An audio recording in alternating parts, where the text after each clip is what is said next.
Telugu YouTube ఛానల్లో మీ వ్యాపార ప్రకటనల కోసం 9154949554 కి కాల్ చేయండి.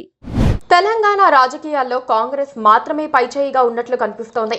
రైతు రుణమాఫీ తర్వాత రేవంత్ రెడ్డి గ్రాఫ్ అమాంతం పెరిగిపోవడంతో మిగతా రెండు పార్టీలకు కంటి మీద కునుకు లేకుండా పోతోంది. బీఆర్ఎస్ ప్రస్తుతానికి దెబ్బతిన్న పార్టీగా కనిపిస్తోన్న బీజేపీ మాత్రం వ్యూహం మార్చి కాంగ్రెస్ కు గట్టి పోటీ ఇచ్చే ప్రయత్నంలో ఉంది. కాంగ్రెస్ జైత్రయాత్రను ఏదో విధంగా ఆపేసి తమ శక్తి వంచన లేకుండా బలపడాలని బీజేపీ భావిస్తోంది.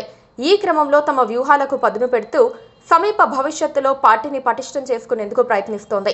భవిష్యత్తు ఎన్నికలే టార్గెట్ గా ప్రస్తుతం ఉప ఎన్నికలు తెచ్చేందుకు కమలం పార్టీ ప్రయత్నిస్తోంది.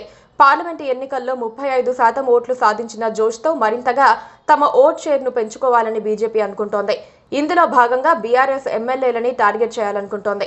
ఇప్పటికే 10 మంది బీఆర్ఎస్ ఎమ్మెల్యేలు కాంగ్రెస్ పార్టీలో చేరిపోయారు. త్వరలోనే మరో 10 మంది వరకు ఫిరాయించేస్తారు. మిగిలిన వారిలో కొందరిని తమ వైపుకు తిప్పుకునేందుకు బీజేపీ పావులు కదుపుతోంది.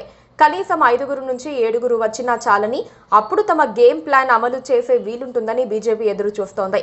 బీజేపీలోకి ఎవరు వచ్చినా ఎమ్మెల్యే పదవికి రాజీనామా చేసి రావాలన్నది పార్టీ రాష్ట్ర శాఖ అధ్యక్షుడు కిషన్ రెడ్డి, కేంద్ర మంత్రి బండి సంజయ్ తేల్చి చెప్పేస్తున్నారు. నిజానికి అదే వారి గేమ్ ప్లాన్. వచ్చిన వాళ్ళు రాజీనామా చేస్తే ఉప ఎన్నికలు వస్తాయి.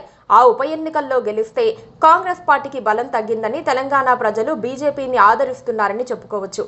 ఓడిన పక్షంలో తమ పార్టీ గెలుపోటములతో సంబంధం లేకుండా నైతిక విలువలు పాటిస్తుందని ప్రచారం చేసుకోవచ్చు. ఏదేమైనా సరే కాంగ్రెస్ ఆపరేషన్ ఆకర్ష్కు చెక్ పెట్టినట్లవుతుందని కూడా బీజేపీ నేతలు భావిస్తున్నారు. ఈ ఉప ఎన్నికల ప్రస్తావన తెలంగాణ నేతలు ఇటీవలే జాతీయ నాయకత్వం ముందు తీసుకొచ్చారు. దానికి ఢిల్లీ పెద్దలు అవును అని చెప్పకపోయినా వద్దని మాత్రం అనలేదు. దాంతో మౌనమే అంగీకారం అన్నట్లుగా భావించుకున్న తెలంగాణ నేతలు ఫైనల్ గా మోదీ, అమిత్ షా దగ్గర నుంచి దిశానిర్దేశం కోసం ఎదురు చూస్తున్నారు. ఇటీవలే బీజేపీలో చేరాలనుకుని ఆగిపోయిన మేడ్చల్ ఎమ్మెల్యే మల్లారెడ్డి, ఆయన అల్లుడైన మల్కాజ్గిరి ఎమ్మెల్యే మర్రి రాజశేఖర్ రెడ్డిని ఏదో విధంగా ఒప్పించి పార్టీలోకి తీసుకురావాలంటే కేంద్రం పెద్దల అనుమతి ఉండాలనే నిర్ణయానికి వచ్చారు.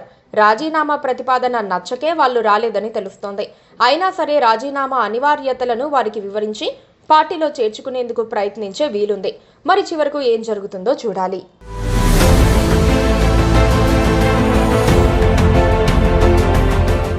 Please subscribe to KTV Telugu. KTV Telugu. KTV Telugu. KTV Telugu channel.